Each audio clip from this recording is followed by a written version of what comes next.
देवों के देव महादेव कहे जाने वाले भगवान शिव और रुद्राक्ष का गहरा संबंध है। भगवान शिव को लेकर कई सारी पौराणिक कथाएं प्रचलित हैं। आपने भगवान शिव को रुद्राक्ष की माला धारण किए हुए देखा होगा। भगवान शिव से जुड़े होने के कारण रुद्राक्ष को बहुत ही पवित्र माना जाता है। ऐसी मान्यता है कि रुद्राक्ष भगवान शिव का ही एक छोटा रूप है। रुद्राक्ष में शिव जी का निवास होता है। धार्मिक ग्रंथों के मुताबिक रुद्राक्ष की उत्पत्ति भगवान शिव के आंसुओं से हुई थी, इसलिए इसे भगवान शिव का स्वरूप माना गया है।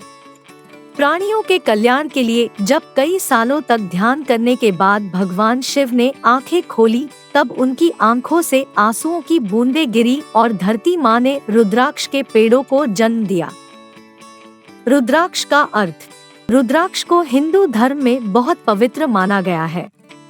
रुद्राक्ष दो शब्दों से मिलकर बना है, रुद्र और अक्ष, जहाँ रुद्र का अर्थ भगवान शिव और अक्ष का अर्थ आँख है। रुद्राक्ष की उत्पत्ति कथा भगवान शिव से जुड़ी है। रुद्राक्ष की उत्पत्ति को लेकर कई पौराणिक कथाएं प्रचलित हैं। शिव के अश्रु से हुई थी रुद्राक्ष की उत्पत्ति।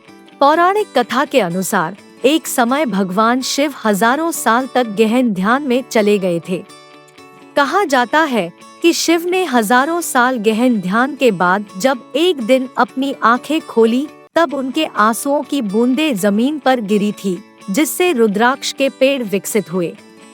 मान्यता है कि भगवान शिव के नेत्रों से जहाँ जहाँ अश्रु गिरे वहाँ रुद्राक्ष के वृक्ष उग आए। रुद्र की आंखों से उत्पन्न होने के कारण इसे रुद्राक्ष का नाम दिया गया।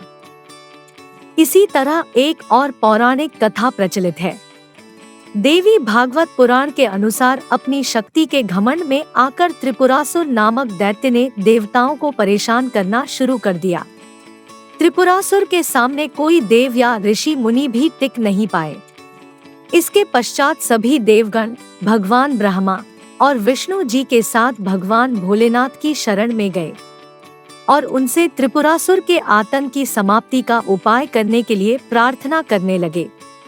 देवताओं की पीड़ा सुनकर भगवान भोलेनाथ अपने नेत्र योग मुद्रा में बंद कर गहरे ध्यान में चले गए और फिर जब शिव ने अपने नेत्र खोले तब उनकी आंखों से अश्रु बहे और धरती पर टपकने लगे। कहा जाता है कि जहाँ जहाँ भगवान शिव के अश्रु गिरे वहाँ वहाँ पेड़ उत्पन्न हुए। रुद्राक्ष का अर्थ शिव का प्रलयंकारी तीसरा नेत्र, इसलिए इन पेड़ों पर जो फल लगे उनको रुद्राक्ष कहा जाने लगा। इस तरह रुद्राक्ष की उत्पत्ति हुई। इसके बाद भगवान शिव ने अपने त्रिशूल से राक्षस त्रिपुरासुर का वध कर पृथ्वी और देवलोक को उसके अत्याचार से मुक्त कराया। एक अन्य पौराणिक कथा के अनुसार माता सती ने जब हवन कुंड में कूदकर आत्मदाह कर लिया था और महादेव विचलित होकर उनके जले हुए शरीर को लेकर तीनों लोकों में विलाप करते हुए विचरण कर रहे थे। कहा जाता है शिव के विलाप के कारण जहाँ जहाँ भगवान शिव के आंसू टपके वहाँ वहाँ रुद्राक्ष के वृक्ष उत्पन्न हुए। रुद्राक्ष का महत्व। जो व्यक्ति रुद्राक्ष की माला पहनता है उस पर महादेव की विशेष कृपा होती है और इसके साथ ये भी बताया गया है कि संकट के समय किए जाने वाले महामृत्युंजय मंत्र का जाप बिना रुद्राक्ष की माला के पूरा नहीं माना जाता है। रुद्राक्ष को धारण करने मात्र से ही जीवन से सभी प्रकार के कष्ट दूर हो जाते हैं। भगवान शिव की पूजा में रुद्राक्ष का भी विशेष महत्व है। रुद्राक्ष धारण करना चाहिए और शुद्ध हाथों से ही छूना चाहिए। 5 रुद्राक्ष को हमेशा लाल या पीले रंग के धागे में ही धारण करना चाहिए। इसे काले धागे में नहीं पहनना चाहिए।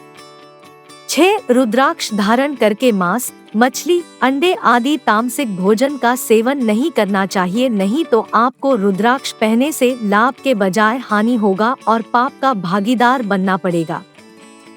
आपको हमारा यह वीडियो कैसा लगा आप हमें कमेंट करके जरूर बताएं। धन्यवाद।